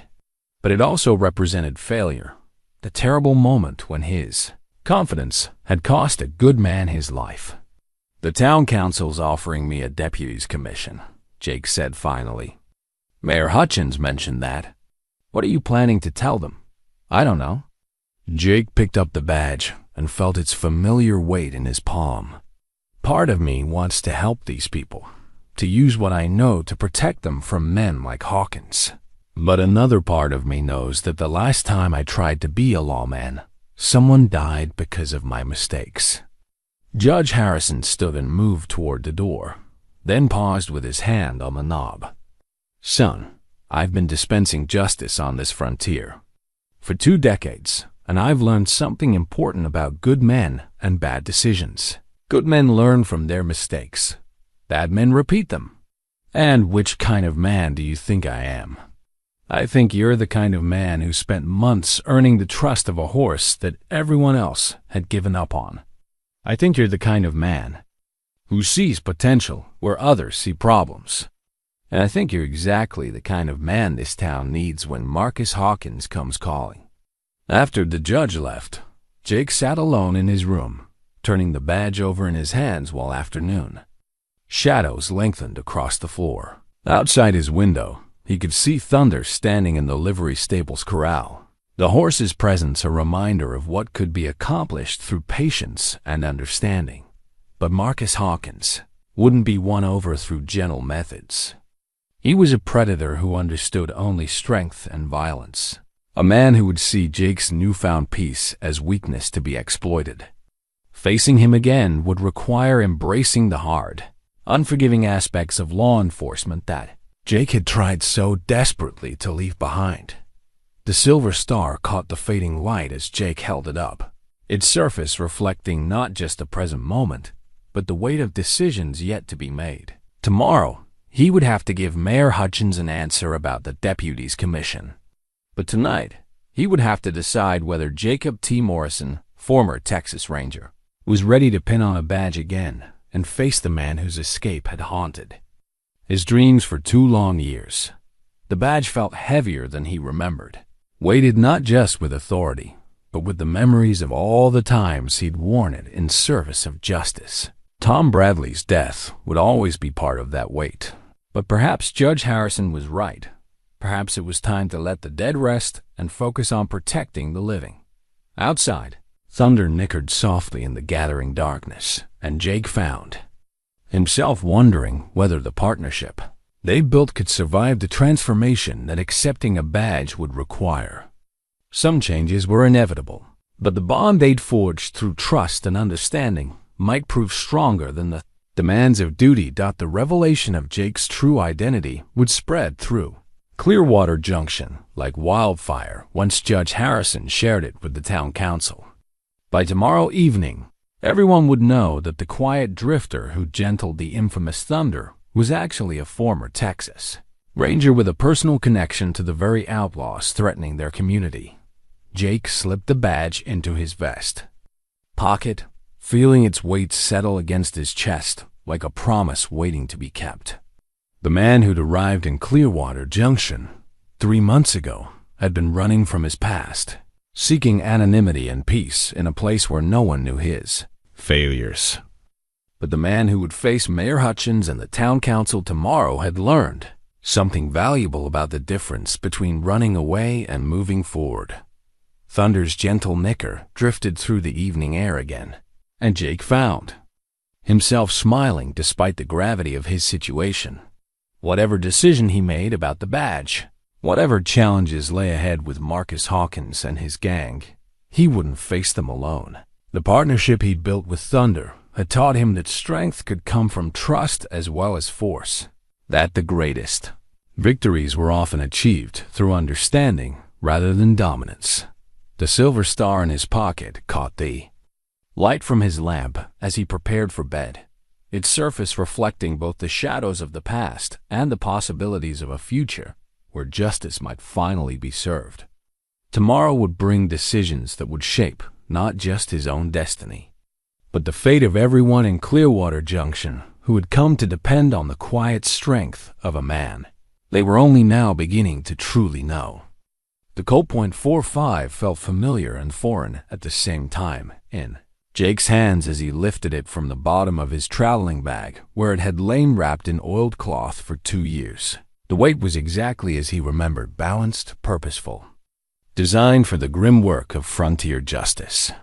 But his fingers, so gentle and sure when working with Thunder, trembled slightly as he checked the action and examined the barrel for signs of rust or corrosion. The gun had been his father's before it became his, passed down through 2 generations of men who'd understood that sometimes violence was the only language evil understood.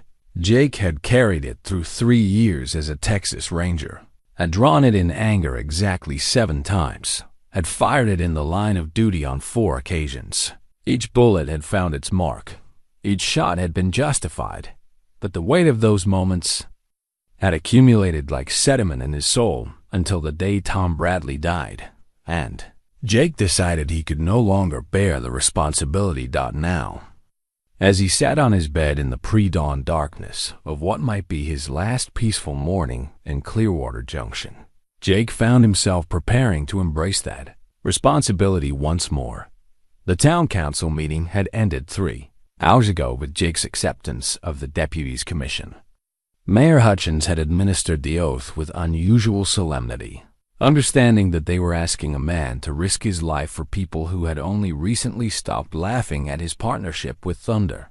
The silver star now pinned to Jake's vest carried the authority of law and the weight of expectation from a community that had nowhere else to turn.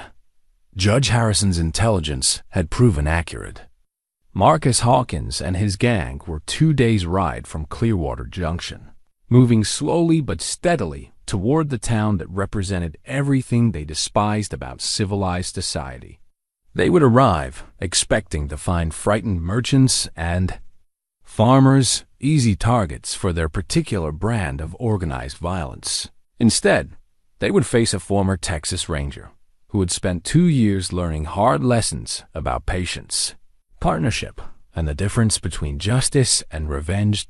Jake slipped the Colt into its worn leather holster, feeling the familiar weight settle against his hip. The gun belt had been adjusted to accommodate the changes in his body. Months of manual labor had added muscle to his frame, while the peace he'd found in Clearwater Junction had eased the constant tension that had marked his ranger days. He was still the same man who tracked killers across the Texas frontier, but he was also something more now, tempered by loss and strengthened by the trust of a community that had learned to believe in unlikely partnerships. The knock on his door came exactly when he expected it. Sarah stood in the hallway holding a covered basket, her face pale but determined in the lamplight from his room. "Thought you might be hungry," she said, though they both knew hunger wasn't what had brought her here at 4 in the morning. Jake stepped aside to let her enter, acutely aware of how small his room seemed with both of them in it. Sarah set the basket on his table and turned to face him, her eyes taking in the gun belt, the badge, the transformation of the gentle horse trainer into something harder and more dangerous. "You're really going to do this?" she said quietly. "Town voted me in. Hawkins is coming. Not much choice in the matter." Sarah studied his face in the lamplight, and Jake saw her gaze linger on details that revealed more than he'd intended. The way he'd positioned himself with a clear view of the door, the unconscious check he'd made of the gun's position when she entered, the alert stillness that had replaced his usual relaxed posture. "You've done this before," she observed. "More than just being a deputy. This is something, you know." Jake considered deflecting her observation, maintaining the fiction that had protected him for months. But looking at her face, seeing the trust and concern in her eyes, he found himself unwilling to lie to the woman who'd given him her prized ribbon as a symbol of faith in his abilities. "I was a Texas Ranger for 3 years," he said simply, "before I came here. The 4th under." Sarah absorbed this revelation without surprise, as if some part of her had already suspected the truth. "And Marcus Hawkins? We have history, bad history that needs to be settled." She moved closer, close enough that he could smell the lavender soap she used, could see the worry lines that had appeared around her eyes during the long evening of preparation and planning. "Jake, whatever happened between you and this man, whatever brought you to our town, it doesn't matter. What matters is that you don't have to face him alone." "Sarah, the men are gathering at the church. 23 of them, including Mayor Hutchins and both councilmen. They're not experienced fighters, but they're good shots and they know this town better than any outlaw ever will." Jake felt a familiar tightness in his chest, the same fear that had paralyzed him the day Tom Bradley died. Leading men into battle was a responsibility he'd sworn never to accept again. Yet here was an entire community placing their lives in his hands. "I can't be responsible for getting good men killed," he said. "And we can't be responsible for letting good men face impossible odds alone." Sarah reached up and touched the badge pinned to his vest, her fingers tracing its outline through the fabric. "This star doesn't just give you authority, Jake. It gives you support. People who believe in you, who trust your judgment, who are willing to follow your lead." The weight of the badge felt different under her touch, not just the burden of authority, but the strength that came from community support. Jake thought about Thunder, about the way their partnership had transformed them both through mutual trust and shared purpose. Perhaps leadership could work the same way. "What's the plan?" Sarah asked. Jake moved to his window and looked out at the sleeping town. In 6 hours, the sun would be high enough to reveal Clearwater Junction to approaching riders. In 8 hours, Marcus Hawkins would see the church steeple and the main street that represented everything he wanted to destroy. In 10 hours, the confrontation that had been building for 2 years would finally reach its resolution. "We use what we know and they don't," Jake said. "They're expecting frightened civilians. Instead, They'll find prepared defenders who know every building, every alley, every sightline in town. And Thunder? Jake smiled for the first time since putting on the gun belt. Thunder's going to be the surprise they never see coming. They spent the next hour reviewing the town's layout and discussing defensive positions. Sarah proved to have a tactical mind that complemented Jake's experience, suggesting approaches he might not have considered and identifying weaknesses in the outlaw's likely strategy. Her presence was both comforting and energizing, a reminder that he wasn't facing this challenge as an isolated individual, but as part of a community that had learned to trust each other. As the first gray light of dawn began to filter through his window, Jake prepared to leave for the church where the other defenders were waiting. The Colt felt natural on his hip again, the badge solid against his chest, but it was the memory of Sarah's touch and Thunder's gentle trust that gave him the confidence to face whatever the day would bring. The man who walked out of Mrs. Henderson's boarding house that morning was neither the broken drifter who'd arrived 3 months ago nor the hard-edged ranger who'd worn a badge in Texas. He was something new, a leader tempered by loss but strengthened by love, experienced in violence but committed to peace, ready to fight not for revenge but for the protection of people who'd learned to believe in the power of partnership. Marcus Hawkins was coming to Clearwater Junction, expecting to find easy prey. Instead, he would discover that some partnerships were strong enough to stand against any storm, and that a man who'd learned to gentle the wildest horse in the territory might just be capable of taming the most dangerous outlaw as well. The Silver Star caught the first rays of sunlight as Jake stepped into the street, its surface reflecting not just the light of a new day, but the determination of a man ready to fulfill the promise he'd made to himself and his community. Behind him, Thunder waited in the livery stable, saddled and ready for the partnership that would define both their destinies. The final confrontation was coming, and Jake Morrison, former Texas Ranger, deputy sheriff, and partner to the most remarkable horse in the territory, was ready to meet it head-on. The war bridle was Jake's own design, crafted specifically for the partnership he and Thunder had built over months of patient trust. Unlike the harsh bits and tight nosebands that most cowboys used to control their mounts through pain and pressure, this bridle worked through communication and mutual understanding. The leather was soft against Thunder's face, the bit gentle in his mouth, every strap positioned to enhance rather than restrict the horse's natural responsiveness. As Jake adjusted the bridle's fit in the pre-dawn darkness of the livery stable, Thunder stood with the calm attention of a partner preparing for important work. The horse understood that today was different. Jake's movements carried an urgency that had been absent during their peaceful morning routines, and the men gathering in the street outside spoke in the hushed tones of soldiers preparing for battle. "Easy, boy," Jake murmured, running his hands along Thunder's powerful neck. "Today we find out what we're really made of." Thunder turned his great head toward Jake, dark eyes reflecting the lamplight with an intelligence that seemed almost human. In those depths, Jake saw complete trust, the kind of faith that could only be earned through months of patience and honesty. Whatever happened in the hours ahead, Thunder would give everything he had to their partnership. The sound of approaching hoofbeats carried clearly in the still morning air, the rhythm unmistakable to Jake's experienced ear. 12 horses moving at a steady walk, their riders confident enough to approach openly rather than attempting stealth. Marcus Hawkins was announcing his arrival like a king expecting tribute, certain that his reputation would be enough to cow any resistance. Jake swung into the saddle, feeling Thunder's instant response to his weight and movement. The horses, muscles coiled with controlled power, ready to explode into action at Jake's command. They moved as one entity toward the stable door, where the first light of dawn was painting Main Street in shades of gold and shadow.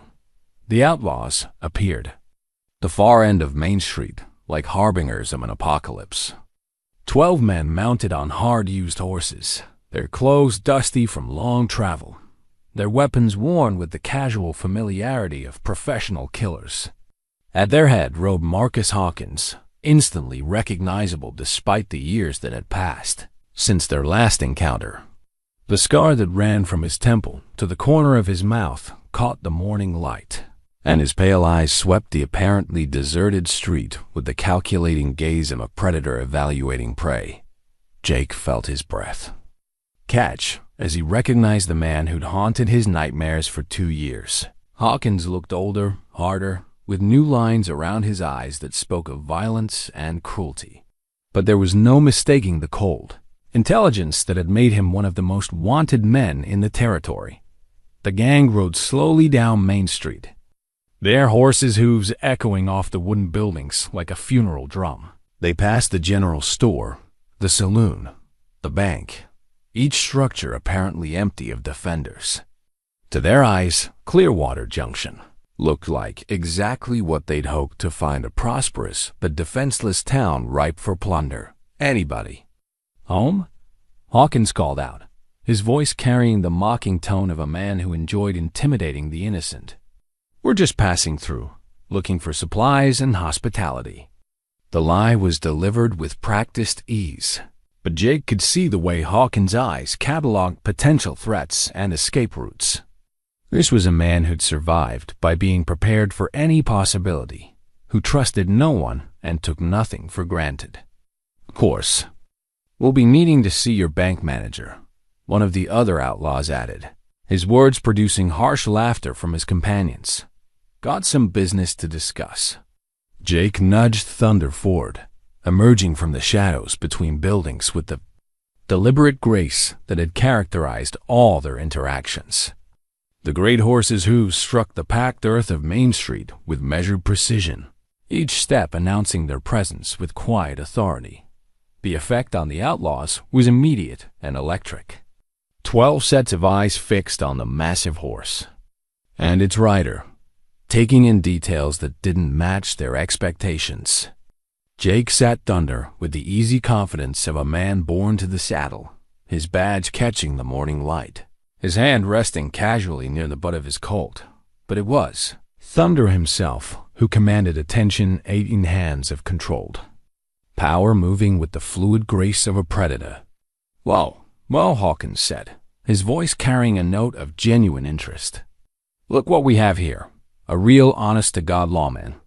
Jake guided Thunder to a position in the middle of Main Street, directly blocking the gang's path toward the business district. From this vantage point, he could see the entire length of the street while keeping the outlaws in front of him where their movements could be monitored. "Marcus Hawkins," Jake said, his voice carrying clearly in the morning air. "You're under arrest for robbery, murder, and about a dozen other crimes I don't have time to list." Hawkins' reaction was swift and telling. His hand moved instinctively toward his gun before stopping as recognition dawned in his pale eyes. "Jake Morrison, thought you were dead. Or maybe just wished you were. Neither one. Just patient." The outlaw leader studied Jake with renewed interest, taking in the badge, the confident posture, the magnificent horse that seemed to radiate barely contained power. "Patience is a virtue, they say. Course, so's knowing when you're outgunned. 12 against 1 does seem unfair," Jake agreed calmly. "For you." Hawkins' laughter was harsh and without humor. "Still got that ranger arrogance, I see. How'd that work out for your partner? What was his name? Bradley?" The mention of Tom Bradley's name hit Jake like a physical blow, but he kept his expression neutral through sheer force of will. Thunder sensed the tension in his rider and shifted slightly, muscles coiling in preparation for whatever might come. "Tom Bradley was a good man who died because I made mistakes," Jake said quietly. "I've had 2 years to think about those mistakes, Marcus. 2 years to plan how I do things differently. And how's that working out for you?" Jake's answer came in the form of action rather than words. He touched his heels to Thunder's sides, and the great horse responded with explosive power, covering the distance to the nearest outlaw in 3 enormous strides. Before the man could react, Jake had reached down and swept him from his saddle, depositing him in the dust of Main Street with bone-jarring force. The display of horsemanship was so swift and unexpected that the other outlaws were still processing what they'd seen when Jake and Thunder had already moved to a new position. The fallen man groaned and tried to rise, his gun lying in the dirt several feet away where it had fallen during his unceremonious dismounting. "Jesus," one of the outlaws muttered. "What kind of horse is that?" Thunder stood perfectly still, ears forward and eyes bright with the excitement of partnership and action. The bond between horse and rider was so complete that they seemed to share a single mind, anticipating each other's movements with supernatural precision. Hawkins' expression had shifted from casual confidence to sharp attention. "Impressive show, Morrison, but tricks won't save you when the shooting starts." "Who said anything about tricks?" Jake's hand moved to his gun with practiced ease, the motion so smooth and natural that it seemed almost casual. But the speed of the draw was anything but casual. The Colt appeared in his hand with the fluid grace of a striking snake, its barrel trained on Hawkins' chest before the outlaw leader could blink. The message was clear. Whatever advantages the gang thought they possessed, they were facing a man whose skills had been honed by years of experience and refined by hard-won wisdom. Jake Morrison was no longer the overconfident ranger who'd lost his partner to tactical errors. He was something more dangerous, a seasoned lawman who'd learned the difference between courage and recklessness. Thunder remained perfectly still beneath him, a living platform of controlled power ready to respond to Jake's slightest command.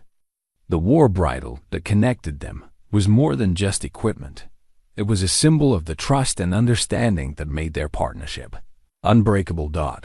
The first phase of the confrontation was complete, and Marcus Hawkins was beginning to understand that Clearwater Junction would not fall as easily as he'd expected. The bronze church bell's deep voice rolled across Clearwater Junction like thunder from a clear sky, its resonant tone cutting through the tension that had gripped Main Street since the outlaws' arrival. Sarah McKenna stood in the church tower, her hands gripping the bell rope with desperate strength, sending the prearranged signal that would bring the town's defenders from their hiding places. The sound galvanized both sides of the confrontation. Marcus Hawkins' head snapped toward the church tower, his pale eyes narrowing as he realized that his gang had ridden into something far more complex than a simple robbery. Jake felt a surge of pride and gratitude as the bell continued its urgent call. Sarah was exactly where she'd promised to be, exactly when she'd promised to be there. "Well now," Hawkins said, his voice carrying a new edge of respect mixed with danger. "Seems like your little town has some teeth after all." The response came not from Jake, but from the buildings lining Main Street.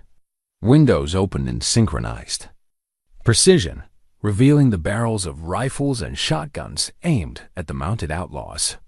23 men emerged from doorways and alleys, their faces grim with determination, their weapons steady in experienced hands. Mayor Hutchins stepped into view near the bank, a double-barreled shotgun cradled in his arms.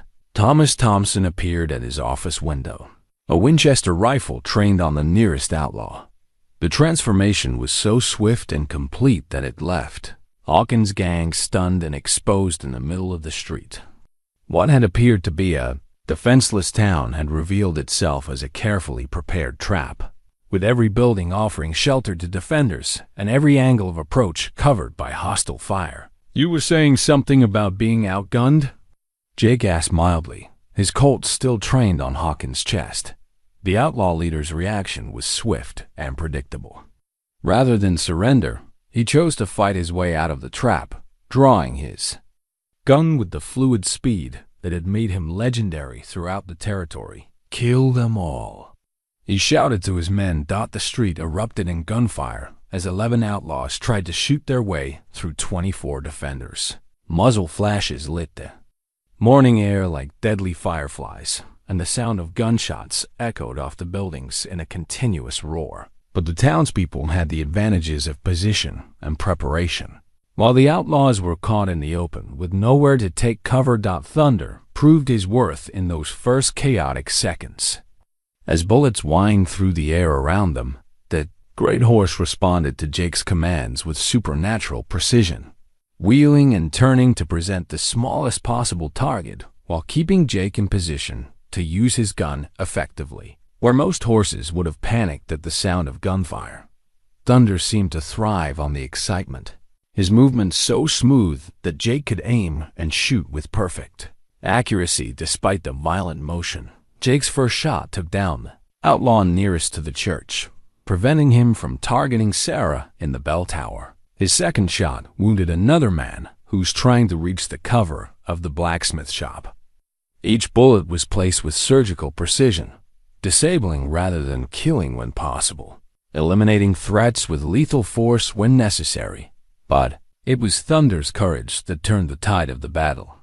When one of the outlaws tried to escape by spurring his horse toward the alley between the general store and the saloon, Thunder responded to Jake's knee pressure by launching himself in pursuit.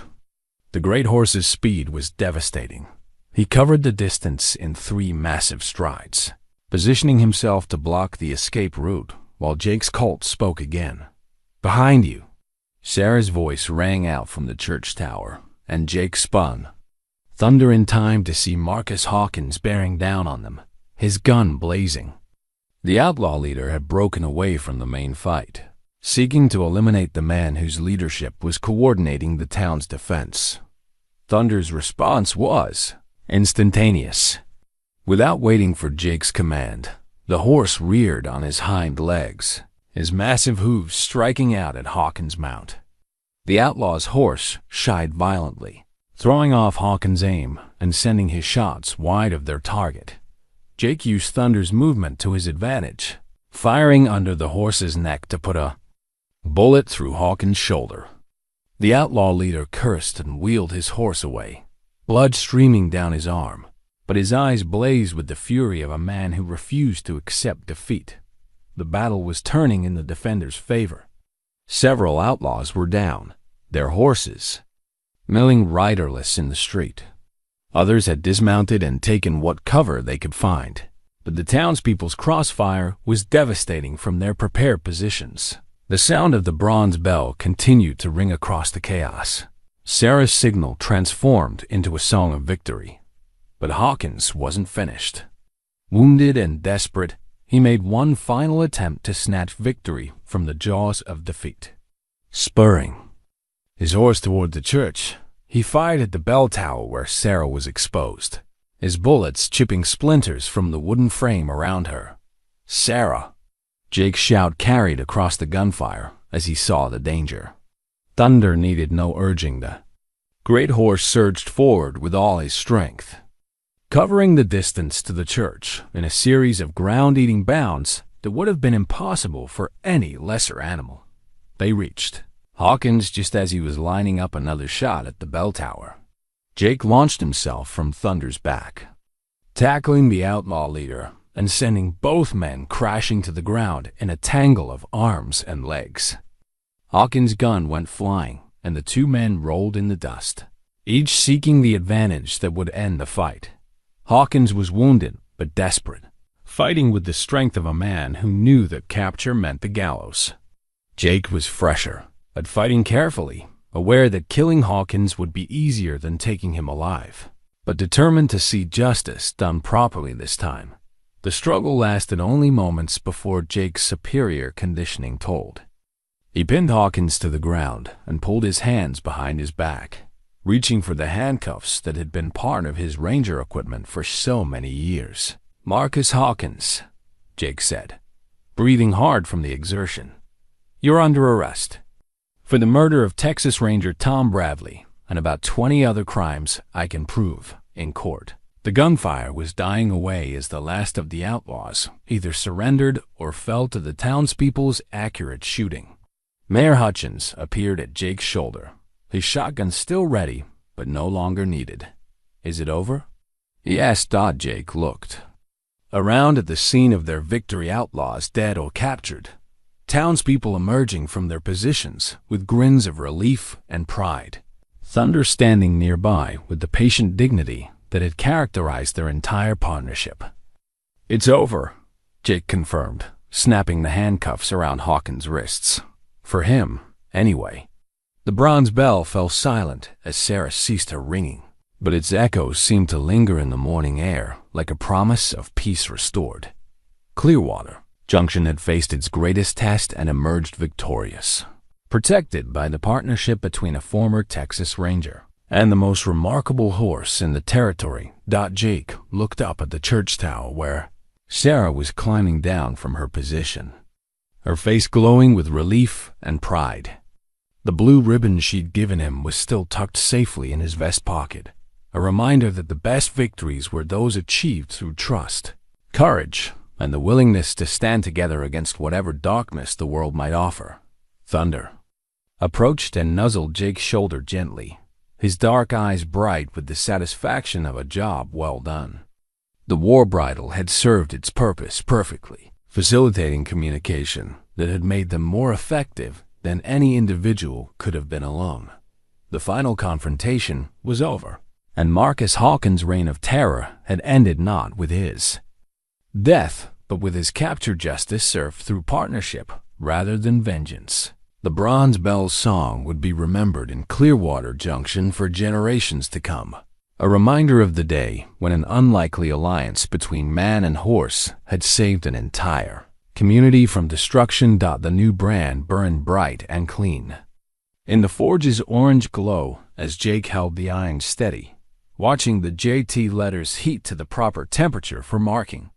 6 months had passed since the morning Marcus Hawkins and his gang had ridden into Clearwater Junction expecting easy prey, and found instead a community united in defense of everything they held dear. The events of that day had changed more than just the town's reputation. They had transformed the very soul of the place, binding its people together with shared pride and purpose. Jake withdrew the brand from the coals and examined the glowing letters with satisfaction. Jake and Thunder, a partnership that had begun with laughter and skepticism, but had evolved into something legendary throughout the territory.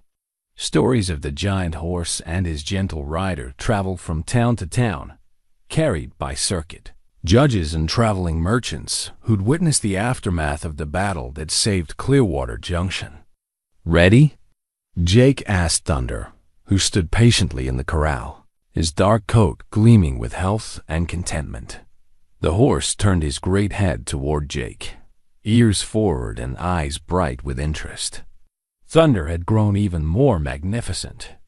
In the months since their confrontation with the outlaws, his frame filling out with muscle earned through honest work on the ranch. Jake had purchased with the reward money from capturing Hawkins' gang. The $5,000 in bounties had been enough to buy good land west of town, complete with a house, barn, and sufficient acreage to support a small herd of cattle. Jake pressed the brand against Thunder's left shoulder, the hot iron searing the JT mark into the horse's coat with a brief hiss and the smell of burnt hair. Thunder stood perfectly still throughout the process, his trust in Jake so complete that even this unfamiliar experience caused him no distress. "There," Jake said, stepping back to admire his handiwork. "Now it's official. We're partners for life." The brand was more than just a mark of ownership. It was a symbol of the bond that had transformed both their lives. Thunder was no longer the feared outcast that nobody dared approach, and Jake was no longer the broken drifter haunted by past failures. Together, they had become something greater than either could have achieved alone. Sheriff Morrison, the title still felt strange after months of wearing the badge, had proven popular with both the town council and the territorial authorities. His capture of the Hawkins gang had earned him respect throughout the region, but it was his daily work protecting and serving the community that had won him the lasting affection of Clearwater Junction's residents. The badge he wore bore the same star as his old Texas Ranger commission, but it represented something different now. Service chosen freely, rather than duty imposed by necessity. The sound of approaching footsteps drew Jake's attention to the ranch house, where Sarah was walking toward the corral with a letter in her hand. The simple gold band on her left finger caught the afternoon sunlight, a reminder of the ceremony 3 months ago that had united them as husband and wife. Their wedding had been the social event of the season in Clearwater Junction, with half the territory's officials in attendance to honor the man who'd saved their community and the woman who'd stood by his side through the darkest hours. "Letter from Judge Harrison," Sarah said, joining Jake at the corral fence. "Thought you'd want to read it right away." Jake accepted the envelope and broke the wax seal, unfolding the official document with the careful attention of a man who'd learned to read legal papers with suspicion. But as his eyes scanned the judge's familiar handwriting, his expression shifted from wariness to amazement. "What is it?" Sarah asked, noting the change in his demeanor. "Marcus Hawkins was sentenced yesterday," Jake said, his voice carrying a note of wonder. 25 years in the territorial prison. Judge Harrison says he'll die behind bars, and good riddance. The news should have brought satisfaction, but Jake found himself feeling something more complex sense of closure that went beyond mere justice. Tom Bradley's death had finally been answered, not through vengeance, but through the proper workings of law and evidence. The guilt that had driven Jake from Texas was finally lifting, replaced by the peace that came from knowing he'd done everything possible to set things right. "There's more," Sarah said, reading over his shoulder. "Judge Harrison says the territorial governor wants to meet with you about a position with the Marshal's Service." Jake folded the letter and tucked it into his shirt pocket, then looked out across the land he and Sarah had come to call home. The ranch was small by frontier standards, but perfect for their needs. Close enough to town for Jake to fulfill his duties as sheriff. Large enough to support the cattle operation that would secure their future. Beautiful enough to satisfy the dreams they both carried for so long. "What do you think?" Sarah asked quietly. "I think," Jake said, placing his arm around his wife's shoulders, "that some opportunities come at exactly the right time, and others come when you're no longer looking for them." Thunder approached the fence and lowered his head, allowing Sarah to scratch behind his ears with the affection that had developed between them over months of shared experience. The horse had become as much a part of their family as any human member, his presence a constant reminder of what could be accomplished through patience and understanding. "The governor's offer is flattering," Jake continued, "but I've got everything I need right here. A job that matters, land that's ours, and a partner who's taught me more about life than any badge ever could." As if responding to the compliment, Thunder snorted softly and nuzzled Jake's shoulder with gentle affection. The brand on his coat was still tender from the marking, but the JT letters were clear and proud, a permanent symbol of the partnership that had transformed two outcasts into the most respected team in the territory. The afternoon sun was beginning to set, painting the sky in shades of gold and crimson that reminded Jake of that first morning when he'd counted his last coins at the livestock auction. So much had changed since then. The broken cowboy and the feared horse had found in each other the strength to overcome their separate pasts and build a future worth sharing. "Come on," Sarah said, taking Jake's hand. "Dinner's ready, and I've got something special planned for tonight." As they walked toward the house, Thunder followed them to the fence, his intelligent eyes watching their progress with the contentment of a creature who had found his place in the world. The JT brand on his shoulder caught the last rays of sunlight, its letters glowing like promises kept and dreams fulfilled. Behind them, the town of Clearwater Junction settled into its evening routine, its people secure in the knowledge that their sheriff and his remarkable horse stood ready to protect everything they'd built together. The laughter that had once greeted Jake's purchase of Thunder had long since faded, replaced by respect and admiration for a partnership that had proven the power of trust over force, understanding over dominance. The bronze church bell remained silent in its tower, but its voice would always be remembered as the sound that had rallied a community to victory over those who would have destroyed them. Sarah's blue ribbon lay carefully preserved in a frame on their mantelpiece, honored as the first tangible symbol of the love and support that had sustained them through their darkest hours. As Jake and Sarah reached their front porch, they paused to look back at Thunder, who stood in the corral with the dignity of a king surveying his domain. The horse that had once been dismissed as unrideable had become the foundation of everything they built together.